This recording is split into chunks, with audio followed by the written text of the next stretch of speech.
പ്രിയ സുഹൃത്തുക്കളെ, ഞാൻ എബ്രഹാം ചെറിയാൻ. ഏവർക്കും എൻ്റെ ചാനലിലേക്ക് സ്വാഗതം.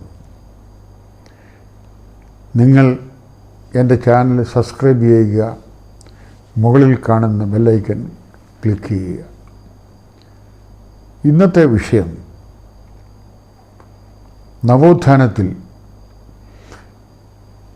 ഇംഗ്ലീഷ് മിഷണറിമാരുടെ ദൗത്യം, അവരുടെ സേവനം എന്നുള്ളതാണ്. നവോത്ഥാന ചരിത്രകാരന്മാരുടെ ഒരു ആരോപണം, ഇന്ത്യയിൽ മിഷണറിമാർ വന്നത് ഇവിടുത്തെ ആളുകളെ ക്രിസ്ത്യൻ മതത്തിൽ ചേർക്കുന്നതിനും അവരെ ഇംഗ്ലീഷ് പഠിപ്പിച്ച് സർക്കാർ ജോലിയിൽ പ്രവേശിക്കുന്ന, സർക്കാർ ജോലികൾ നിർവഹിക്കുന്ന ഇംഗ്ലീഷ് അറിയാൻ ക്ലർക്കന്മാരെയും താഴെയുള്ള ജോലിക്കാരെയും സൃഷ്ടിക്കുന്നതിനും വേണ്ടിയാണ്. എന്നാൽ ഈ ആരോപണം തികച്ചും ശരിയല്ല. ഇംഗ്ലീഷ് മിഷണറിമാർ ഇവിടെ വന്നത് ഇന്ത്യയിലും പ്രത്യേകിച്ച് കേരളത്തിലുണ്ടായിരുന്ന അനാചാരങ്ങളും മറ്റ് സാമൂഹ്യ പ്രശ്നങ്ങളും നിർത്തുന്നതിനും സംസ്കാരവും സാമൂഹ്യ പുരോഗമനവും നടപ്പിൽ വരുത്തുന്നതിനും വേണ്ടിയാണ് എന്നുള്ളതാണ് സത്യം. അതിന് അവർ കണ്ടുപിടിച്ച മാർഗം ജനങ്ങൾക്ക് വിദ്യാഭ്യാസം കൊടുക്കുക എന്നുള്ളതാണ്. വിദ്യാഭ്യാസത്തിലൂടെ സാംസ്കാരിക പുരോഗതി എന്നതായിരുന്നു അവരുടെ മുഖ്യമായ ലക്ഷ്യം. അതോടൊപ്പം തന്നെ ജനങ്ങളെ, പ്രത്യേകിച്ച് ക്രിസ്ത്യാനികളെ ബൈബിൾ പഠിപ്പിക്കുക, ബൈബിളും സാരോപദേശവും കഥകളും പഠിപ്പിച്ച് അവരെ നല്ല മനുഷ്യരാക്കി തീർക്കുക എന്നുള്ളതാണ്. അപ്പോൾ ബൈബിളിൻ്റെ പരിഭാഷ ഉണ്ടാക്കണമെന്നും അതിൽ കൂടെ കേരളത്തിലുണ്ടായിരുന്ന സുറിയാനി ക്രിസ്ത്യാനികൾ ബൈബിൾ വായിച്ച് പഠിച്ച് അവർ അറിവുള്ളവരാക്കി തീർക്കുക എന്നുള്ളതും കൂടിയായിരുന്നു അവരുടെ ലക്ഷ്യം. അതിനുവേണ്ടിയാണ് അവർ വിദ്യാഭ്യാസത്തിൽ ഊന്നൽ കൊടുത്തത്. കേരളത്തിലെ വിദ്യാഭ്യാസം ഉയർത്തിയത് കേരളത്തിലെ സാമൂഹ്യ പരിഷ്കാരങ്ങൾ നടപ്പിലാക്കുന്നതിന് വേണ്ടി ഉള്ള മുഖ്യമായ പ്രവർത്തനം ഇപ്രകാരം യൂറോപ്യൻ മിഷണറിമാരുടേതാണെന്ന് നമുക്ക് മനസ്സിലാക്കാവുന്നതാണ്. 18-ാം നൂറ്റാണ്ടിൽ ക്രൈസ്തവ സ്നേഹത്തിൽ ആകൃഷ്ടരായി ഇംഗ്ലണ്ടിൽ ചർച്ച് മിഷൻ സൊസൈറ്റി അഥവാ CMS എന്ന പേരിലും ലണ്ടൻ മിഷൻ സൊസൈറ്റി അഥവാ LMS എന്ന പേരിലും 2 സംഘടനകൾ, ക്രിസ്ത്യൻ സംഘടനകൾ രൂപം കൊണ്ടു. ഇന്ത്യയിലെ ആളുകളുടെ നന്മയ്ക്ക് വേണ്ടി പ്രവർത്തിക്കാൻ, ഇന്ത്യയിലേക്ക് സുവിശേഷമായി എത്തുക എന്നുള്ളതായിരുന്നു അവരുടെ ദൗത്യം. CMS മിഷണറിമാരുടെ പ്രവർത്തനം കേരളത്തിൽ കോട്ടയം ലക്ഷ്യമായും LMS മിഷണറിമാരുടെ ദൗത്യം തെക്കൻ തിരുവിതാംകൂറിൽ ലക്ഷ്യമായും അവിടെ ആസ്ഥാനമായും ആയിരുന്നു. CMSൽ വന്ന CMS മിഷണറിമാർ കോട്ടയം കേന്ദ്രമാക്കി പല പ്രവർത്തനങ്ങളും ആരംഭിച്ചു എന്നുള്ളതാണ് സത്യം. കേരളത്തിലെ സാമൂഹ്യ പരിഷ്കാരം നടത്തുന്നതിന് വേണ്ടിയും ക്രൈസ്തവരുടെ ഇടയിലുണ്ടായ പുരോഗതി കൈവരിക്കുന്നതിനും വേണ്ടി സൊസൈറ്റി ആദ്യമായി ക്ലോഡിയസ് ബുഖാനാൻ എന്ന മിഷണറിയെ കേരളത്തിലേക്ക് അയച്ചു. ക്ലോഡിയസ് ബുഖാനാൻ കേരളത്തിലെ അന്നുണ്ടായിരുന്ന സുറിയാനി പള്ളികളൊക്കെ സന്ദർശിക്കുകയും കേരളത്തിൽ തിരുവിതാംകൂർ പ്രദേശത്ത് സന്ദർശനം നടത്തി കേരളത്തിലുള്ള പൊതുജനങ്ങളുടെ സാമൂഹികമായും സാംസ്കാരികമായുള്ള അവസ്ഥയും പ്രത്യേകിച്ച് ക്രിസ്ത്യാനികളുടെ അവസ്ഥയും പഠിച്ചു. അപ്പോൾ അദ്ദേഹം ചെങ്ങന്നൂർ സുറിയാനി പള്ളി സന്ദർശിച്ച് അവിടെ ഉണ്ടായിരുന്ന കത്തനാരന്മാരോടും പൊതുജനങ്ങളോടും സംസാരിച്ച് അവരുടെ ശോചനീയമായ അവസ്ഥ മനസ്സിലാക്കി. അദ്ദേഹം തുടർന്ന് അന്നത്തെ സുറിയാനി മെത്രാനെയും കണ്ടു. 1806 ക്ലോഡിയസ് ബുക്കാനൻ്റെ സന്ദർശനം. അദ്ദേഹം സുറിയാനി മെത്രാനെ കണ്ട് CMS മിഷണറിമാർ ഇവിടെയുള്ള സുറിയാനി ക്രിസ്ത്യാനികളുടെ ഇടയിൽ പ്രവർത്തിച്ച് അവരെ സഹായിക്കാൻ തയ്യാറാണെന്നും അവരെ അറിയിച്ചു. ബുദ്ധിമാന്മാരായിരുന്ന സുറിയാനി മെത്രാന്മാരും സുറിയാനി കത്തനാരന്മാരും അന്നത്തെ അവരുടെ ശോചനീയമായ സാമൂഹികമായും രാഷ്ട്രീയമായുമുള്ള അവസ്ഥ നന്നാക്കുന്നതിന് വേണ്ടി ക്രൈസ്തവ മിഷണറിമാരുടെ യൂറോപ്യൻ മിഷണറിമാരുടെ പ്രവർത്തനം അവർക്ക് ഗുണം ചെയ്യുമെന്ന് മനസ്സിലാക്കി ഇരു കൂട്ടരും പരസ്പരം ധാരണയോടുകൂടി ഒന്നിച്ച് പ്രവർത്തിക്കാൻ സമ്മതം മൂടി. അതിൻ്റെ ഫലമായി ഇരു കൂട്ടരും ഒന്നിച്ച് പ്രവർത്തിക്കാൻ തീരുമാനിച്ചു. കേരളത്തിൻ്റെ സാമൂഹ്യ ചരിത്രത്തിലെ വളരെ വിലപ്പെട്ട ഒരു തീരുമാനമായിരുന്നു അത്.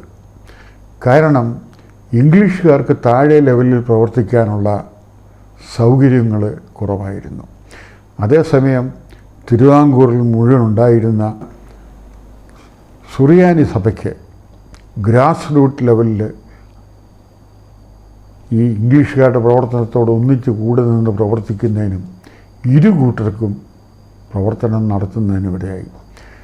സത്യത്തിൽ അന്നത്തെ യാക്കോബായി സുറിയാനി സഭയുടെ പ്രവർത്തനം കൊണ്ടാണ് കേരളത്തിൽ പല പുരോഗതിയും, പ്രത്യേകിച്ച് വിദ്യാഭ്യാസപരമായി പുരോഗതിയും നടപ്പിലാക്കാനിടയായത്. ഇരുകൂട്ടരും ചേർന്ന് കേരളത്തിലെ സുറിയാനി സഭയോട് ചേർന്ന് മലയാളം സ്കൂളുകളും മറ്റും സ്ഥാപിക്കാനിടയായി. അങ്ങനെയാണ് സാർവത്രികമായ വിദ്യാഭ്യാസ പുരോഗതി കേരളത്തിൽ അല്ലെങ്കിൽ പ്രത്യേകിച്ച് തിരുവിതാംകൂറിൽ ഉണ്ടാകാൻ ഇടയായത്. തിരുവിതാംകൂറിലേക്ക് അല്ലെങ്കിൽ ആദ്യം അയച്ച കേരള മിഷണറി അല്ലെങ്കിൽ CMS മിഷണറി തോമസ് നോട്ടൻ എന്നയാളായിരുന്നു. അദ്ദേഹം 1816 കൊച്ചിയിൽ ഭാര്യാസമേതം വന്നിറങ്ങി. 1816 തന്നെ ആലപ്പുഴയിൽ താമസമായി. അദ്ദേഹം ഇംഗ്ലണ്ടിൽ നിന്നും ഏതാണ്ട് 1 വർഷത്തോളം സമയമെടുത്ത് അന്നത്തെ പായ്ക്കപ്പലിൽ കയറി സിലോണിലിറങ്ങി സിലോണിൽ നിന്നും ആണ് കേരളത്തിലെത്തിയത്. വളരെയധികം ത്യാഗം സഹിച്ചാണ് കേരളത്തിലെത്തിയത്. അദ്ദേഹം ആലപ്പുഴയിൽ താമസിച്ച് അദ്ദേഹം വന്ന വർഷം തന്നെ 1816 തന്നെ ഒരു ഇംഗ്ലീഷ് സ്കൂൾ സ്ഥാപിച്ചു. 1817 അദ്ദേഹം താമസിച്ചിരുന്ന മിഷൻ ബംഗ്ലാവിനോടനുബന്ധിച്ച് 40 കുട്ടികളുമായി ഒരു മലയാളം സ്കൂൾ ആരംഭിച്ചു. അടുത്ത വർഷം 1818 മിസസ് നോട്ടൻ പെൺകുട്ടികൾക്ക് പഠിക്കുന്നതിന് ഒരു സ്കൂൾ ആരംഭിച്ചു. 1819 ആലപ്പുഴയിലെ ബിഗ് ബസാറിൽ ഒരു സ്കൂൾ തോമസ് നോട്ടൻ സ്ഥാപിച്ചു. ആ സ്കൂളിൽ അന്നത്തെ കാലത്ത് ആലപ്പുഴയിലുണ്ടായിരുന്ന നാനാജാതി മതസ്ഥരും പഠിക്കുന്നതിനുള്ള സൗകര്യമുണ്ടായിരുന്നു. എല്ലാ മതത്തിൽപ്പെട്ടവരും വന്ന് പഠിച്ച് അത് വലിയൊരു സ്കൂളായി പുരോഗമനം നേടുകയുണ്ടായി. അതിനെ തുടർന്ന് മറ്റനവധി സ്കൂളുകളും തോമസ് നോട്ടൻ ആരംഭിക്കുകയുണ്ടായി. എല്ലാ ജാതി മതസ്ഥരും അവ സ്കൂളുകളിൽ പഠിച്ച് പുരോഗമനം നേടുകയുണ്ടായി. പക്ഷേ കത്തോലിക്ക സമുദായ അംഗങ്ങൾ മാത്രം ഈ സ്കൂളിൽ പഠിക്കുന്നതിന് വന്നില്ല. അവർ പ്രൊട്ടസ്റ്റന്റ് മിഷണറിമാരുടെ പ്രവർത്തനത്തെ എതിർക്കുകയാണ് ചെയ്തത്. അവർ പറഞ്ഞു പരത്തിയത് ഈ കേരളത്തിലെ ക്രിസ്ത്യാനികളെ എല്ലാം മറ്റ് ജാതിക്കാരെയും പ്രൊട്ടസ്റ്റന്റ് മതത്തിൽ ചേർത്ത് അവരെ മറ്റ് രാജ്യങ്ങളിലേക്ക് കയറ്റി അയക്കുന്നതിനും മറ്റുള്ള ശ്രമമാണ് നടത്തുന്നത് എന്നും മറ്റും പ്രചരിപ്പിച്ചു. കത്തോലിക്കരായിട്ടുള്ള ആളുകൾ അന്ന് സ്കൂളുകളിൽ പഠിക്കാൻ വിമുഖത കാണിച്ചു. കുറേ ആളുകൾ സ്കൂളിൽ നിന്നും വിട്ടുപോയി. അവരുടെ ബിഷപ്പായിരുന്ന വരാപ്പുഴ ബിഷപ്പ് ഒരു കൽപ്പന ഇറക്കി പ്രൊട്ടസ്റ്റന്റ് മിഷണറിമാർ സ്ഥാപിച്ച സ്കൂളുകളിൽ ആരും പഠിക്കരുതെന്ന് വിലക്കി. എന്നാൽ ക്രമേണ അവരുടെ തിരുമേനിയുടെ വിലക്കിനെ ലംഘിച്ചുകൊണ്ട് കത്തോലിക്ക വിഭാഗത്തിലുള്ള കുട്ടികളും സ്കൂളുകളിൽ പഠിക്കാൻ തയ്യാറായി. അങ്ങനെ സാർവത്രികമായി കേരളത്തിൽ സ്കൂളുകൾ ആരംഭിച്ചു, പഠനവും ആരംഭിച്ചു. ഇതിനിടയിൽ 1810 കേണൽ മക്കാള പോയതിന് ശേഷം കേണൽ മൺറോ തിരുവിതാംകൂറിൻ്റെ റെസിഡൻറ്റും ദിവാനുമായി ചാർജ് എടുത്തു. അദ്ദേഹം ദൈവഭക്തനും നല്ല മനുഷ്യനും പാവങ്ങളുടെ പ്രയാസം മനസ്സിലാക്കാൻ കഴിവുള്ള നല്ല മനസ്സുള്ളൊരു വ്യക്തിയായിരുന്നു. അദ്ദേഹത്തിൻ്റെ കാലത്താണ് തിരുവിതാംകൂറിൽ പല നല്ല പരിഷ്കാരങ്ങളും ഭരണരംഗത്ത് ഉണ്ടായത്. അദ്ദേഹത്തിൻ്റെ നിർദ്ദേശപ്രകാരം, അതായത് സുറിയാനി കത്തനാരന്മാർക്ക് അറിവ് ആവശ്യമാണ്, ജനങ്ങൾക്ക് ബൈബിൾ പറഞ്ഞു കൊടുക്കുന്നതിനും പ്രബോധനം നടത്തുന്നതിനും വേണ്ടി ശരിയായ നിലയിൽ വിദ്യാഭ്യാസം നേടേണ്ട ആവശ്യമാണെന്ന് അദ്ദേഹം ഒരു നിർദ്ദേശം കൊടുത്തു. ക്ലോഡിയസ് ബുക്കാനൻ്റെ നിർദ്ദേശം അതായിരുന്നു. അത് മിസ്റ്റർ മൺറോ വായിക്കുന്നതിനിടയായി. അതിൻ്റെ അടിസ്ഥാനത്തിൽ മൺറോ തിരുമേനി മുൻപാകെ, അതായത്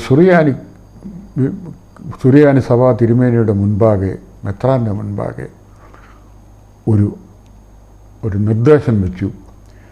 ഒരു സെമിനാരി ഇവിടെ കോട്ടയത്ത് ആരംഭിക്കുക എന്ന്. കേണൽ മൺറോയുടെയും ക്ലോഡിയസ് ബുക്കാനൻ്റെ നിർദ്ദേശപ്രകാരം സുറിയാനി സഭ കോട്ടയത്തിനടുത്ത് ചുങ്കത്ത് മീനച്ചിലാറിൻ്റെ തീരത്ത് ഒരു സെമിനാരി 1815 ആരംഭിച്ചു. അതിൻ്റെ ഭരണ ഉത്തരവാദിത്വം പുലിക്കോട്ടിൽ റമ്പാനായിരുന്നു. അദ്ദേഹം പിന്നീട് ദിവന്നാസ്യോസ് രണ്ടാമൻ എന്ന പേരിൽ മെത്രാപ്പോലീത്ത ആയിത്തീർന്നു. അദ്ദേഹത്തിൻ്റെയും അദ്ദേഹത്തോടൊപ്പം ഉണ്ടായിരുന്ന ഇംഗ്ലീഷ് മിഷനറിമാരുടെയും നിർദ്ദേശത്താലും അവരുടെ പ്രവർത്തനത്തിനാലും സെമിനാരി വളരെ നല്ല നിലയിൽ പ്രവർത്തനം ആരംഭിച്ചു. 1816 ബെഞ്ചമിൻ ബെയ്ലി എന്ന സുവിശേഷകൻ കേരളത്തിലെത്തി. അദ്ദേഹം 1817 പ്രവർത്തനം ആരംഭിച്ചു. അദ്ദേഹം കോട്ടയം കോളേജിൻ്റെ പ്രിൻസിപ്പളായി ചാർജ് എടുത്തു. അങ്ങനെ 1817 ഈ സെമിനാരിയും കോളേജും രണ്ടായിട്ട് വിഭജിക്കപ്പെട്ടു. സെമിനാരി അച്ഛന്മാരെ പഠിപ്പിക്കുന്നതിനും വേണ്ടിയും കോളേജ് പൊതുജനങ്ങളെ പഠിപ്പിക്കുന്നതിനും വേണ്ടിയായിരുന്നു. 1817 CMS കോളേജ് ഇന്നിരിക്കുന്ന സ്ഥലത്തേക്ക് മാറ്റി സ്ഥാപിച്ചു. അതിൻ്റെ ആദ്യത്തെ പ്രിൻസിപ്പളായ ബെഞ്ചമിൻ ബെയ്ലി എല്ലാവിധ പ്രവർത്തനങ്ങൾക്കും നേതൃത്വം നൽകി. അങ്ങനെ കേരളത്തിലെ ആദ്യത്തെ കോളേജായി CMS കോളേജ് സ്ഥാപിക്കപ്പെട്ടു. കേരളത്തിൽ അതോടനുബന്ധിച്ച് വളരെയധികം പുരോഗതിയും ഉണ്ടായി. അതോടനുബന്ധിച്ച് തന്നെ സുറിയാനി സഭയുടെ പല പള്ളികളോടും ചേർന്ന് മലയാളം സ്കൂളുകൾ ആരംഭിച്ചു. തുമ്പമൺ, നിരണം, ചെങ്ങന്നൂർ, കണ്ടനാട്, മണർകാട് നിരണം മുതലായ സ്ഥലങ്ങളിൽ മലയാളം സ്കൂളുകൾ ആരംഭിച്ചു. അതാണ് തിരുവിതാംകൂറിലെ ക്രൈസ്തവരുടെ മറ്റ് ജാതിക്കാരുടെ എല്ലാം വിദ്യാഭ്യാസത്തിന് ആരംഭം കുറിച്ചതും ജനങ്ങൾക്ക് വിദ്യാഭ്യാസപരമായി പുരോഗതി ഉണ്ടാക്കിയതും. അത് വലിയൊരു നാഴികക്കല്ലായി നിൽക്കുന്നു. സുറിയാനിക്കാരുടെ പ്രവർത്തനം കൊണ്ടാണ്, കേരളത്തിലെ സുറിയൻ ക്രിസ്ത്യാനികളുടെ പ്രവർത്തന ഫലമായാണ് ഇത്രയും പുരോഗതിയും ഇത്രയും സംസ്കാര സമ്പന്നതയും കേരളത്തിൽ പിന്നീട് ഉണ്ടായത്. ഇന്ന് തൽക്കാലം നിർത്തുന്നു. അടുത്ത എപ്പിസോഡിൽ വീണ്ടും കാണാം. നന്ദി, നമസ്കാരം.